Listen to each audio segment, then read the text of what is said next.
Vão lá, meus amigos, serão muito bem-vindos a mais um curso gratuito aqui no site do Planejamento Trabalhista. Nós vamos hoje falar sobre a justa causa, a aplicação da maior penalidade existente no direito do trabalho. Esse curso nós nominamos de Manual da Justa Causa, porque nós vamos aqui trazer as informações mais importantes para o empregador poder demitir o empregado por justa causa. E se nós pensarmos no empregado, para que ele possa aqui ajuizar uma ação trabalhista pedindo a reversão de uma justa causa que foi aplicada de forma equivocada, sem seguir as regras que nós vamos trazer aqui. Ou seja, é um curso que serve tanto para você que vai advogar para a empresa quanto para o empregado. Você, advogado, vai ensinar a empresa a aplicar corretamente uma justa causa para que ela não possa ser revertida judicialmente. Ou então, você que advoga para o reclamante vai conseguir a reversão dessa justa causa caso as regras que eu vou ensinar aqui não sejam cumpridas. Então, um curso extremamente prático e importante para você que está advogando na Justiça do Trabalho. Principalmente porque nós sabemos do volume de ações relacionadas à reversão da justa causa. Praticamente todos os empregados que são demitidos por justa causa ajuizam ações tentando a reversão. Isso daqui se justifica pela perda de direitos rescisórios, pela impossibilidade de se buscar o seguro-desemprego, pela impossibilidade de se sacar o FGTS.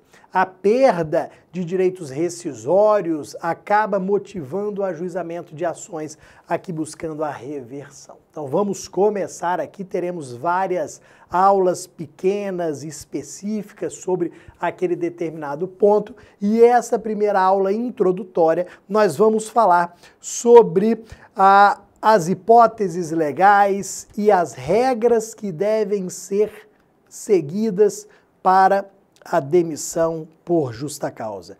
Então nós vamos ao final desta aula responder a pergunta: como demitir um empregado por justa causa, como realizar a conduta certa aqui, como aplicar esta penalidade de forma correta, de maneira que não se consiga essa reversão. Eu quero aplicar uma justa causa irreversível.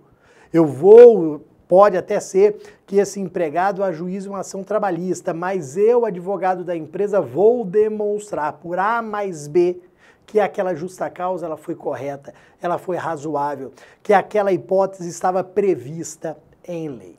Falando em previsão legal, esse é o primeiro ponto da nossa aula. Então, como demitir um empregado por justa causa? O meu empregado realizou uma conduta que eu não gostei. Não estou satisfeito com ela.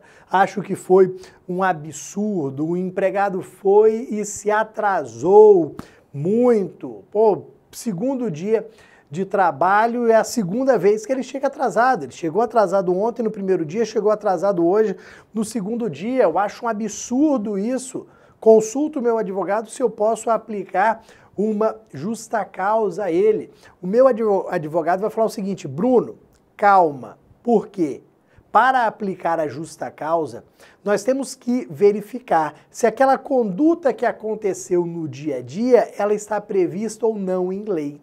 Então vejam, a previsão legal aqui tem que ser o primeiro aspecto a ser analisado.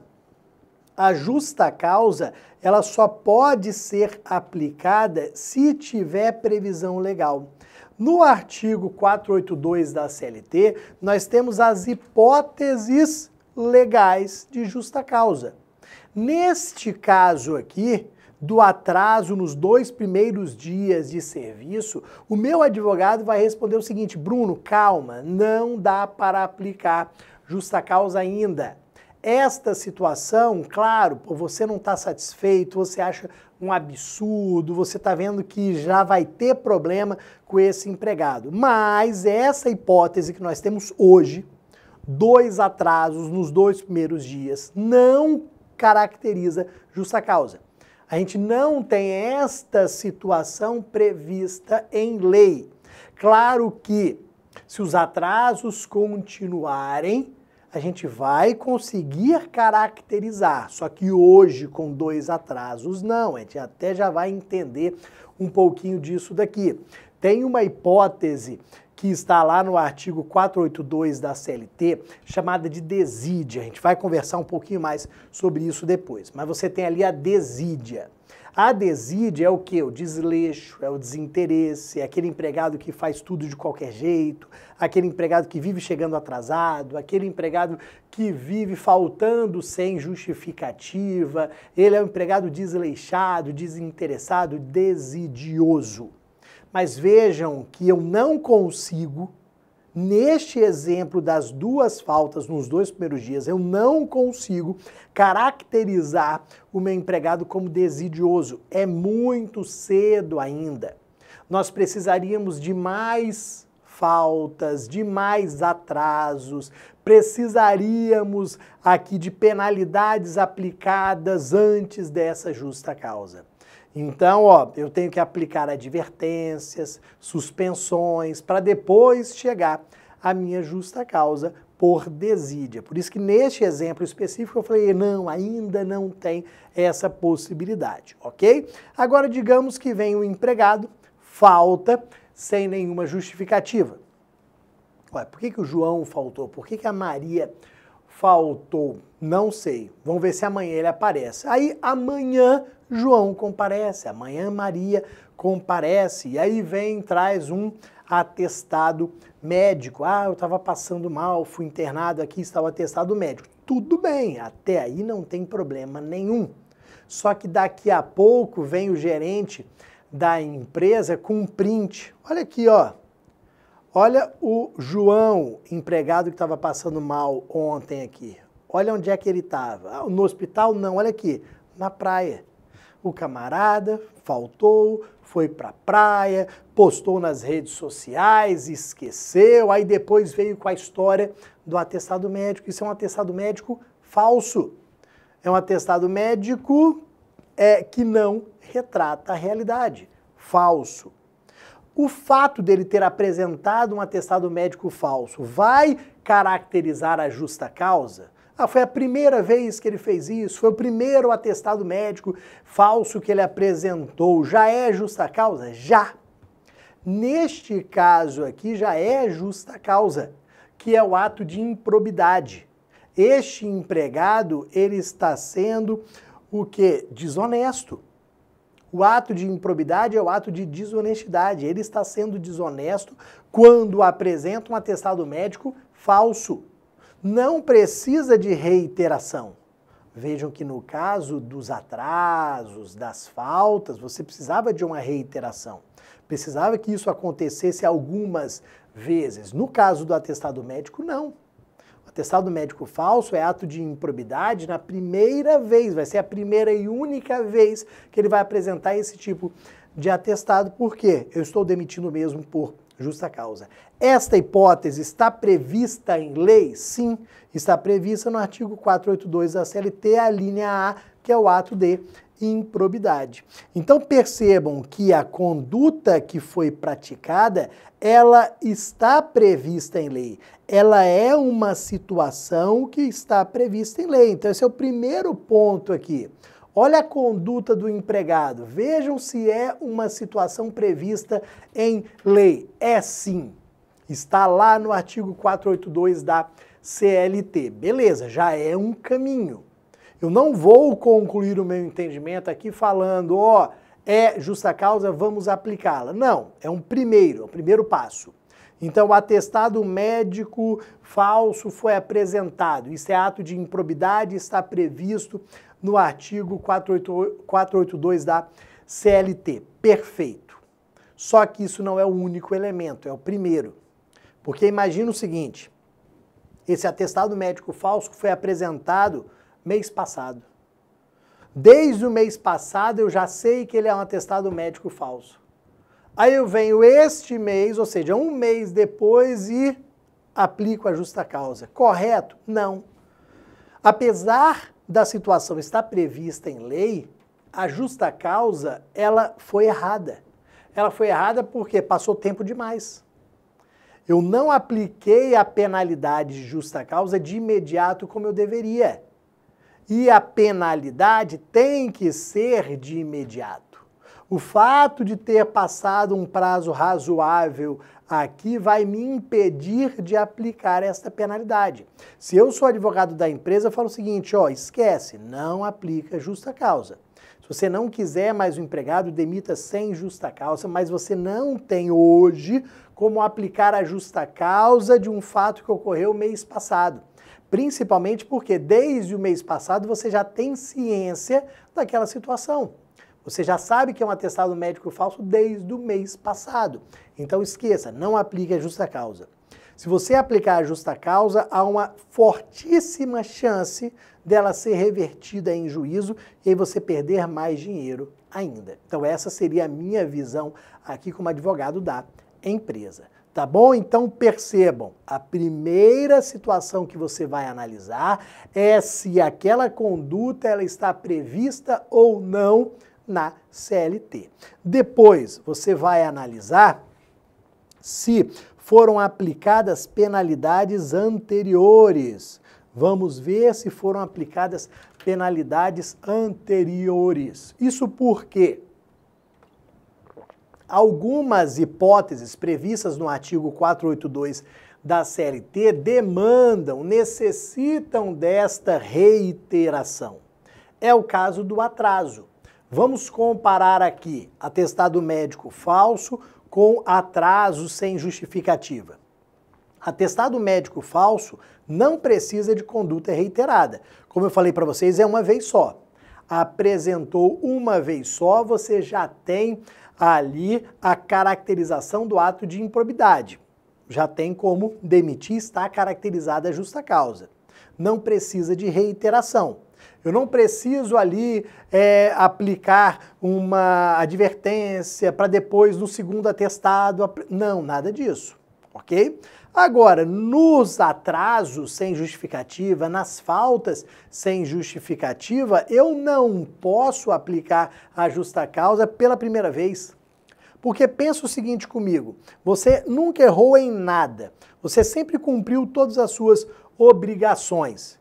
Você vem e chega atrasado hoje. Justa causa? Não. Olhando para aquela falta, para aquele erro de maneira isolada, ele é muito pequeno para justificar a aplicação da maior penalidade do direito do trabalho. Não dá. Agora, uma coisa é você ter o Bruno que chegou atrasado um dia. Outra coisa é você ter o Bruno que está sempre chegando atrasado. Nestes casos aqui, a reiteração ela é necessária, mas percebam que junto com a reiteração, nós precisamos da aplicação de penalidades anteriores. Vejam que eu preciso, neste exemplo aqui das faltas injustificadas, dos atrasos injustificados, eu preciso de aplicação de penalidades anteriores, como advertência e suspensão. Então vejam, a empresa me liga, Bruno, o João chegou atrasado hoje, o que eu posso fazer? Eu vou falar, aplique uma advertência. Aí eu já me adianto e falo o seguinte, ó, se ele começar sempre a chegar atrasado ou se ele começar a faltar sem justificativa, você faça o seguinte, nas 3 primeiras vezes você aplica a advertência. Então advertência, advertência, advertência. Faça advertência por escrito, tá? Você é empregador, você tem que ter prova documental para juntar num eventual processo. Então aplica uma primeira advertência escrita, uma segunda, uma terceira. Se ele não corrigir a sua conduta, na 4ª vez você vai aplicar uma suspensão. Aplica a suspensão de um dia. Por que a suspensão aqui ela é importante? Se as advertências não foram capazes de modificar a conduta dele, pode ser que a suspensão faça. Porque na suspensão eu perco dinheiro. Se eu recebi uma suspensão de um dia, eu vou ter o desconto no salário de 2 dias. Por quê, Bruno? Porque eu vou ter o desconto do dia da suspensão, que eu não trabalhei, e vou ter o desconto do descanso semanal remunerado. o domingo que eu descanso e recebo, eu vou descansar sem receber. Então, quando eu recebo a suspensão de um dia, na terça-feira, por exemplo, eu não recebo o salário da terça e não recebo o salário do domingo, não recebo descanso semanal remunerado. Se eu sofro uma suspensão de 2 dias, eu tenho desconto de 3. E assim sucessivamente. Então pode ser que vendo o desconto salarial, este empregado ele mude a sua conduta. Mas pensa comigo aqui, eu falei para a empresa, faz assim umas 3 advertências, aplica umas 3 advertências, depois aplica uma suspensão de 1 dia, depois uma suspensão de 3 dias, depois uma suspensão de 5 dias. Vai juntando prova documental de que você tentou modificar a conduta dele. Agora, aplicou umas 3 advertências, aplicou umas 3 suspensões, na próxima, o que você vai fazer? Justa causa. Na próxima você aplica a justa causa. Porque aí você tem as condutas reiteradas e você tem a prova de que você aplicou penalidades anteriores, que você tentou modificar a conduta daquele empregado, mas que infelizmente isso não foi possível. Imagina se esse empregado, esse ex-empregado agora, resolve ajuizar uma ação para reversão da justa causa. Como eu falei para vocês, isso é bem comum de ocorrer. Então ele vem e ajuiza uma ação pedindo a reversão da justa causa. O que vai acontecer aqui? O que você, empresa, na sua defesa, vai fazer? Primeiro, aquela situação, ela está caracterizada como justa causa no artigo 482 da CLT. É desídia. Eu tive aqui situações reiteradas. Eu apliquei a justa causa, foi no 7º atraso. E eu apliquei as penalidades anteriores. Se você for ver, eu apliquei advertências, eu apliquei suspensões, mas infelizmente não houve a mudança da conduta deste empregado. Então eu tive que aplicar a justa causa. Eu não apliquei a justa causa pela primeira vez. Não, eu fui tentando, através de outras penalidades mais leves, modificar a conduta daquele empregado. Ok, meus amigos? Então vou ficar por aqui nesse vídeo. Nós analisamos ali a questão da previsão legal da hipótese de justa causa e também aqui a aplicação de penalidades anteriores apenas para algumas situações. Lembra que nem todas precisam dessa reiteração para a caracterização, tá bom? Daqui a pouquinho eu volto. Um abraço.